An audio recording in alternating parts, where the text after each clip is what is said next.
Bueno, Orgullo, brillo y y resistencia. Resistencia más que nunca en este contexto adverso para el transfeminismo y la disidencia. Y el tema que traigo hoy es el de la trapa mariposa, un mito que nació a mitad de la década de los 80, en plena primavera alfonsinista. Veníamos de una dictadura sangrienta como la que llevaron a cabo Jorge Rafael Videla, Emilio Macera, Roberto Viola, Armando Lambruschini, Orlando Ramón Agosti, entre otros, ¿no? Se había llevado adelante la Comisión Nacional de Derechos Humanos, que dicho sea de paso, la comisión dejó por fuera un montón de hechos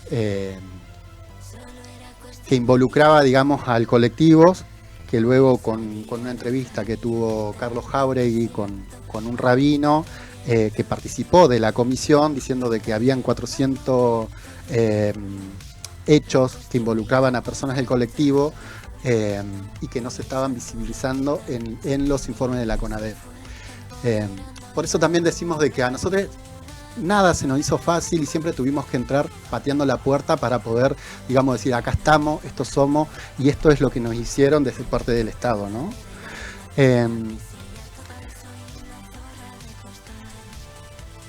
Carlos Saúl Menem, luego de la condena a la Junta Militar, tuvimos la gestión de Carlos Saúl Menem, que indultó con los indultos de obediencia debida y punto final. Luego el país vivió muchas crisis, entre ellas de la posconvertibilidad, el corralito, la crisis de la Rúa, los 5 presidentes en una semana. Luego de eso llega la gestión de Néstor Kirchner, que esto está bueno hacer una analogía comparando ese hecho que llevó adelante Néstor cuando deroga los indultos a los represores, impulsando la cárcel común y otros juicios que llevó a más de 500 represores a una condena, ¿no? Sí, el hecho simbólico de la bajada del cuadro en la Exesma. Exactamente. Bueno, ya en 1986... El curro de los derechos humanos. El curro de los derechos humanos. El curro de los derechos humanos. Corría 1986 y en la radio de la época sonaban canciones como Cuando sea grande de Sass con la voz de Miguel Mateo, Es por amor de GIT, y empezaba el boom de Charly García, Fito Páez, Soda Stereo, Los Redonditos de Ricota. En este contexto, a mediados de la década de los 80, la sociedad empezaba a respirar libertad de la incipiente democracia luego de los oscuros años del genocidio perpetrado durante 7 años, dejando miles de secuestros, tortura, apropiación de bebés, desapariciones forzadas, entre otros tormentos. Esta historia que les traigo se centra en el acceso norte a la ciudad autónoma de Buenos Aires, en la autopista Ingeniero Pascual Palazzo, conocida popularmente como la Panamericana. Sí.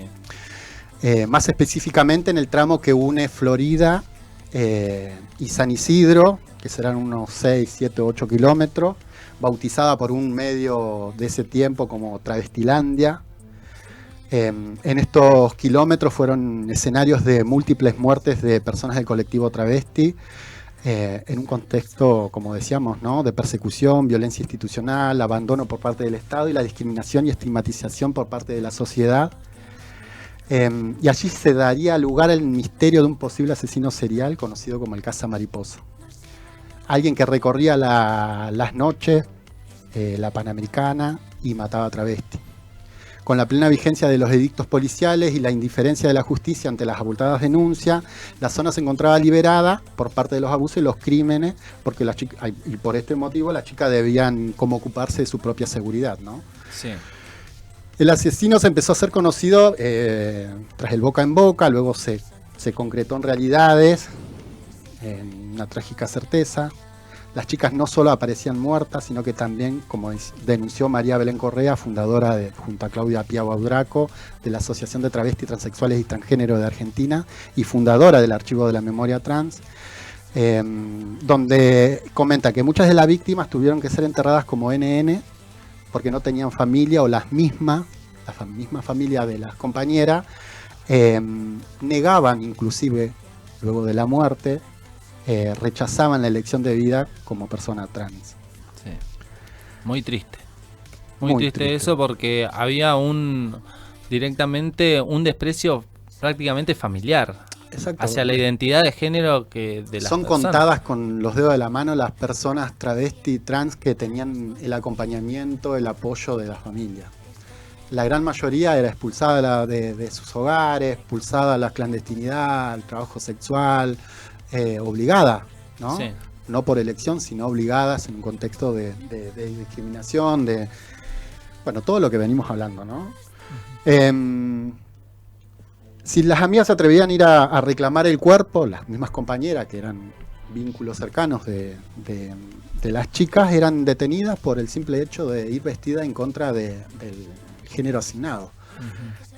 Y eso te llevaba a estar en una semana, e inclusive meses, hasta 90 días detenida en diferentes comisarías de Gran Buenos Aires, ¿no? La prensa bautizó al asesino como el caza mariposa, el atrapa mariposa o el asesino de travesti. En su edición del 18 de agosto de 1987, la revista Esto contabilizó 28 travestis muertas en distintos episodios ocurridos en la Panamericana. Y sin embargo, ese número es duplicado por otras fuentes que afirman que la muerte de travesti en esa época ocurría con una velocidad alarmante. Cintia de Carlos Scotch, otra testigo de la época, elevó el número de víctimas a 60. Esa ruta maldita se llevó a 60 compañeras, expresó. El periodismo con el mayor número de muertes, el periodo con el mayor número de muertes es entre 1986 y 1989, habiendo también registros en 1993, donde una de las primeras asociaciones de travestis, conformada por Kenny De Micheli, Sandy González y Gabriela Carrizo, la organización Travesti Unida, organizaron protestas porque seguían produciéndose asesinatos y los casos quedaban asentados como accidentes sin que se produjeran mayores investigaciones, como si a nadie le importara la vida del colectivo travesti, ¿no?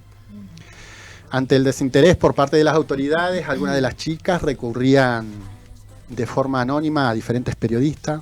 Sin embargo, los medios se focalizaban en el morbo y la burla. Usaban fotos de los cuerpos muertos y se preguntaban cuántos litros de siliconas poseían. Intentaban averiguar el nombre que las chicas habían dejado atrás y siempre se terminaba cuestionando a las travestis por el trabajo que ejercían y las culpaban por automarginarse, en vez de ayudar a buscar obviamente a los responsables de las masacres que estaban sucediendo. Tenemos un audio, Cuca, de la entrevista a una compañera de esta de que juntó el valor para poder salir a los medios y denunciar. Ella es Mari, es larga la entrevista, pero vamos a escuchar una partecita donde se puede visibilizar o palpar cómo encaraban las noticias en los medios de comunicación. Mi nombre es Mari. Nosotros hemos buscado los 9 diarios un ciclo de notas referente a la vida de los travestis y homosexuales, aspectos inéditos. Pero yo tengo una duda. ¿Usted es mujer? ¿Usted qué opina? Sin lugar a duda, me inclinaría a pensar que es mujer. ¿Usted lo es? No, soy travesti. Bueno, y en este momento me dirijo a trabajar. ¿Y cuál es su nombre masculino? Matthew. ¿Este remis lo espera para su trabajo? Sí, este remis me espera para ir a trabajar. ¿Podemos acompañarlo un poco en el remis para hablar de aspectos de su vida?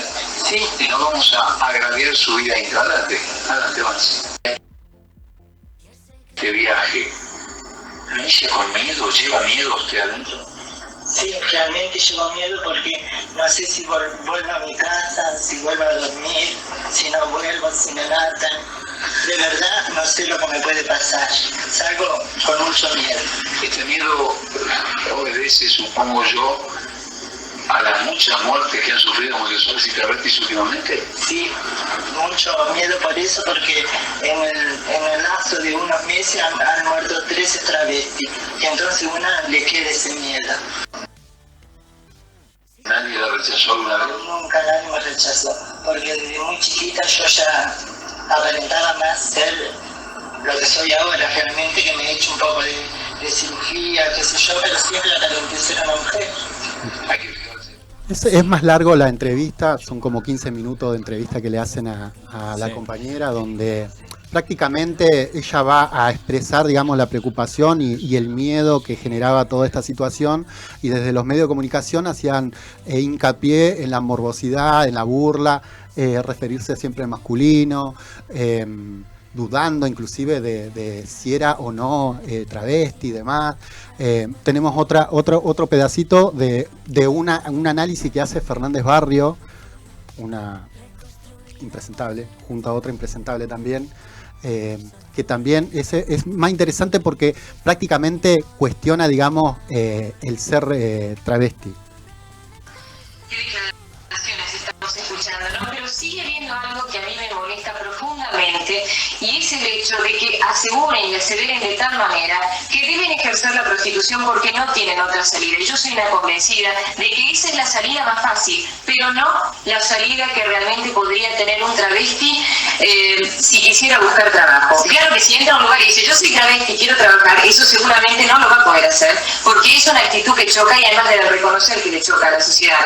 Pero si entran a trabajar, hay algunos que los vemos que parecen mujeres, el caso de Mari, por ejemplo, Mario, el caso de Yolanda Marcela, y otra cosa que me llama la atención, Lidia, la voz que estamos escuchando en estos casos es directamente la voz de una mujer. No creo que sea un falsete que estén haciendo para poder hablar, porque es permanentemente el mismo tono de voz.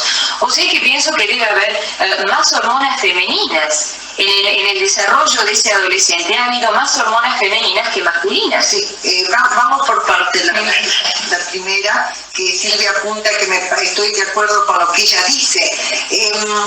Uno los escucha. A mí esta nota de Mari me causó también tristeza. Ella está muy triste, y además hace unas reflexiones muy importantes cuando dice, bueno, no poder tener hijos, ¿no es cierto? Es el gran inconveniente, ¿no? Y se privan de algo tan lindo como la procreación. Bien, pero al fin de la sexualidad humana es el placer.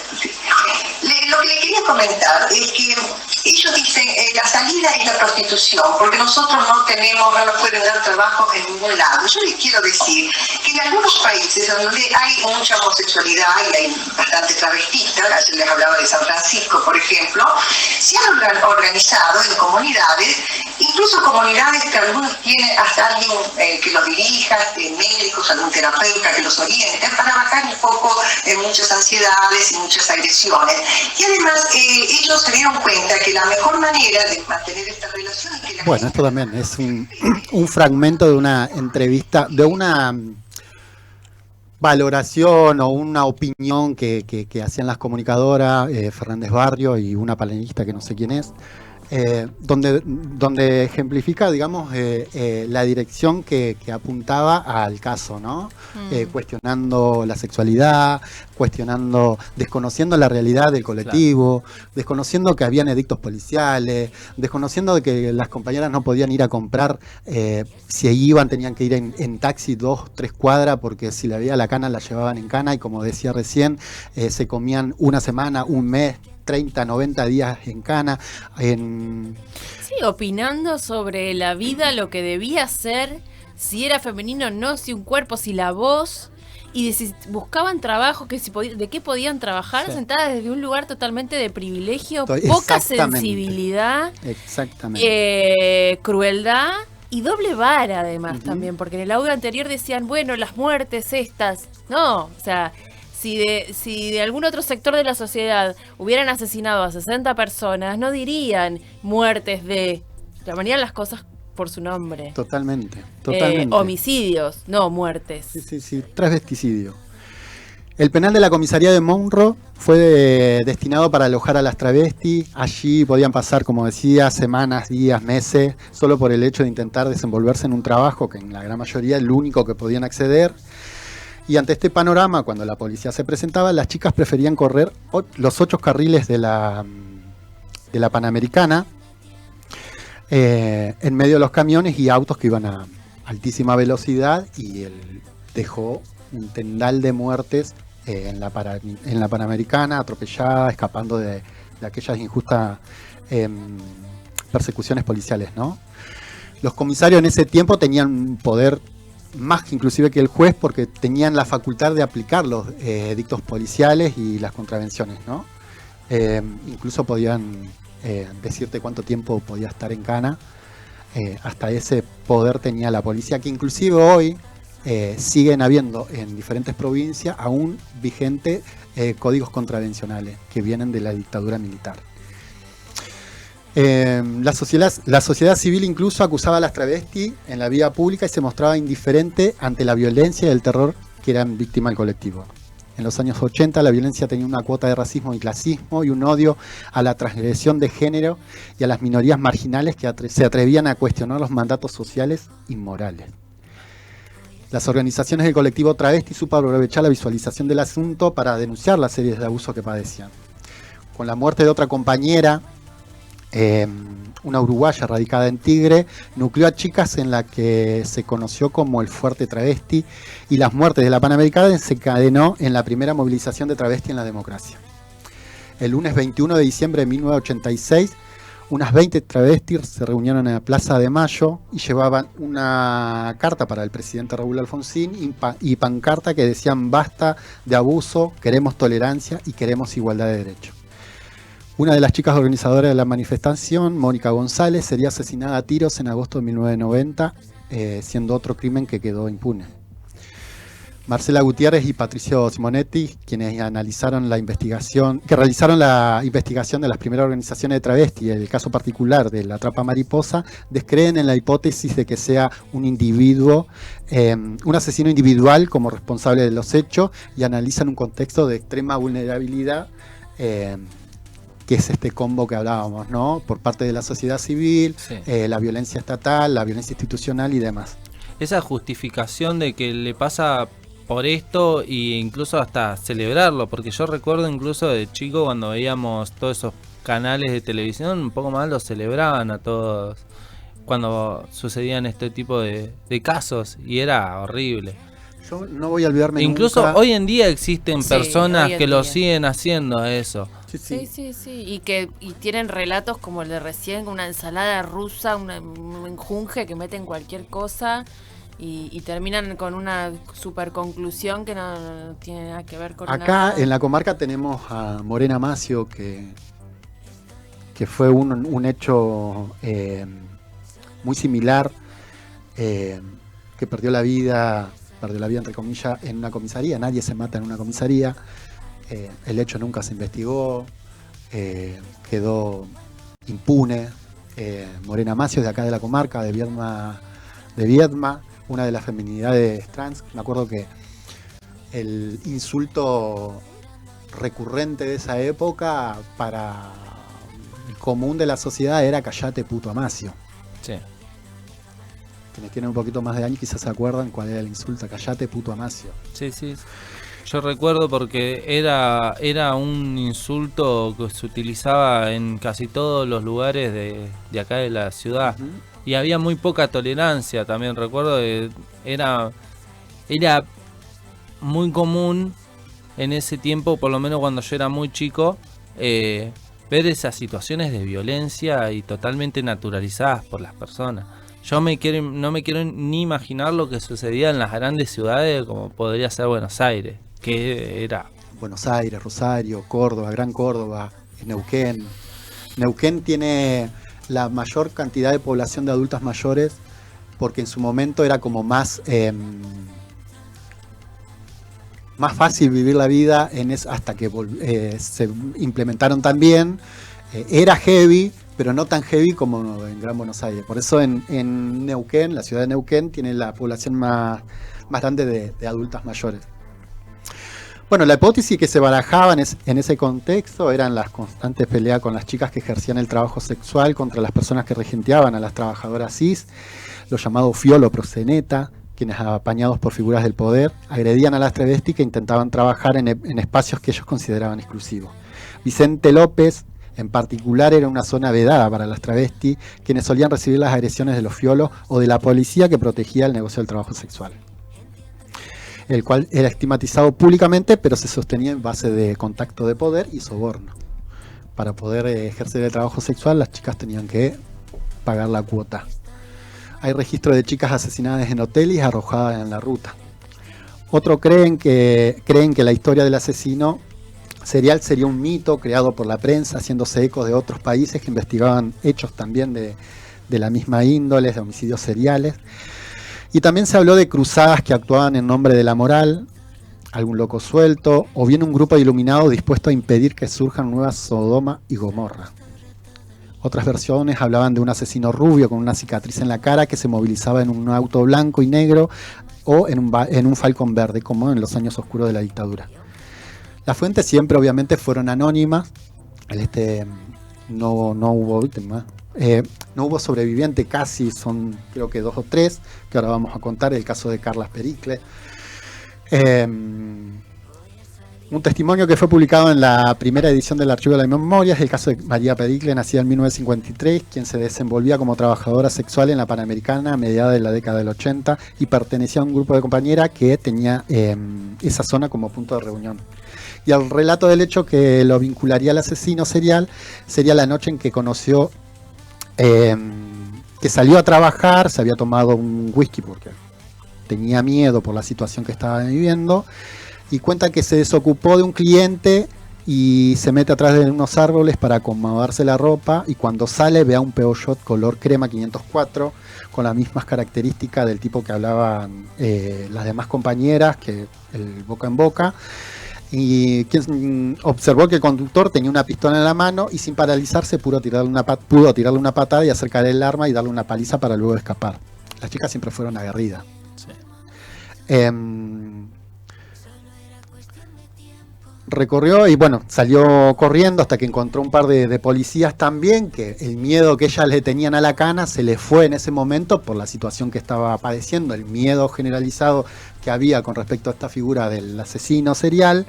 Va y recurre a esta cana diciéndole, che, me pasó esto, está el chabón en el Peugeot, me quiso hacer esto, lo otro, lo describió, y la cana le dice, vos estás describiendo al nuevo comisario de la zona, vos estás loca, Carla, estás describiendo al comisario de la zona. Carla trabajó allí hasta que las constantes amenazas de este comisario por parte la obligó a irse del país. Así fue que llegó a Francia y luego a Italia hasta el año 2020 cuando murió. A este conductor del Peugeot también se le atribuye, entre otras muertes, el de su amiga, la que la llamaban la Robotina. ¿Fehacientemente era el comisario? Son las versiones que habían y el testimonio que nos trae Carla Pericle, que esto está en el libro del Archivo de la Memoria Trans, donde cuenta el hecho, que ahí se puede leer, que se pudo publicar al público en un libro, una edición del Archivo de la Memoria, ¿no? Terrible. Bueno, los diferentes testimonios apuntaron a un desconocido que atropellaba a las travestis con su auto, o las agredía después de acercarse como cliente. A Marcela Ibáñez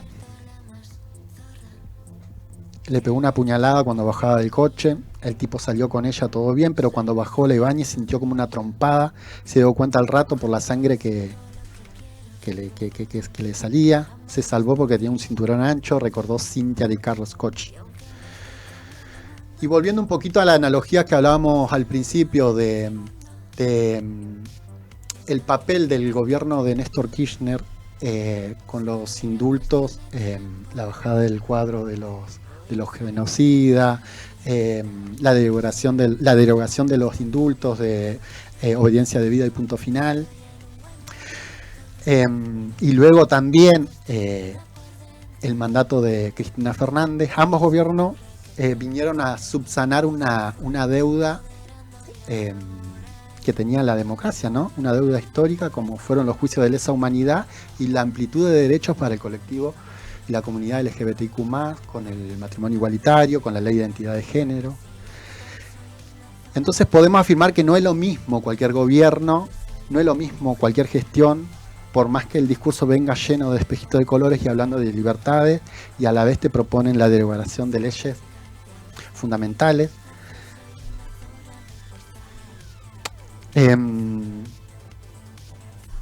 Porque también hay que recordar que la comunidad travesti trans conoció la democracia en el año 2012 con la sanción de la identidad de género. Hasta ese momento las chicas no podían ejercer el voto. Lo podían hacer, pero siempre empujada a la discriminación, a la burla, todo lo que conllevaba ese contexto, ¿no? como decimos, aún quedan códigos contravencionales que quedan vigentes en diferentes provincias, como en el norte, muchas provincias del norte, en la provincia del sur también, que creo que en Santa Cruz, en Chubut, aún hay códigos contravencionales. Por eso no es lo mismo cualquier gestión. Por eso valoramos también mucho y traemos y valoramos y reivindicamos la gestión de Cristina Fernández de Kirchner con la sanción de la ley de matrimonio igualitario y la de identidad de género, porque era una decisión política que no había rédito político, no era de que yo gestiono o llevo adelante una ley fundamental para el colectivo y voy a tener, me van a tirar flores, no. Fue cuestionada, hubo un laburo impresionante por parte de las organizaciones sociales, organizaciones del colectivo, que pudieron persuadir, recorrer todo el país para decir la figura de Claudia Pía Baudraco, que se recorrió todo el país, llevando y por qué la importancia de la identidad de género, la ley de identidad de género. Ella no pudo vivenciar esta ley concretada porque falleció unos meses antes. Entonces, por eso decimos no es lo mismo, cualquier gestión no es lo mismo, cualquier gobierno. La derecha siempre te va a expulsar, te va a discriminar, te va a llevar a una situación de extrema vulnerabilidad, más si somos del colectivo LGBTQ+. Por eso decimos no es lo mismo Milei, no es lo mismo Néstor Kirchner, y no es lo mismo Milei, y no es lo mismo Cristina Fernández de Kirchner. Por eso memoria, verdad y justicia. Memoria, verdad y justicia. Memoria, verdad y justicia. Por eso también comparto lo que comparten les compas de la colectiva de Ni un paso atrás. Totalmente. Ni un paso atrás, más en este momento. Más en este momento porque creo que es responsabilidad de quienes militamos de estar en la primera fila de la lucha, desde el lugar que podamos, de poder visibilizar, de reivindicar un montón de lucha, un montón de compañeros históricos, y decir, che, esto no queremos, de acá venimos, todo esto padecimos.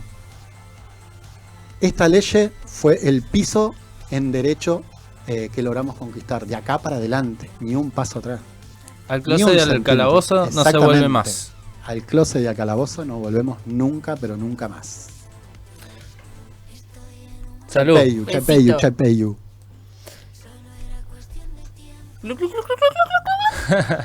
Yo hoy a la mañana me tomé un frasco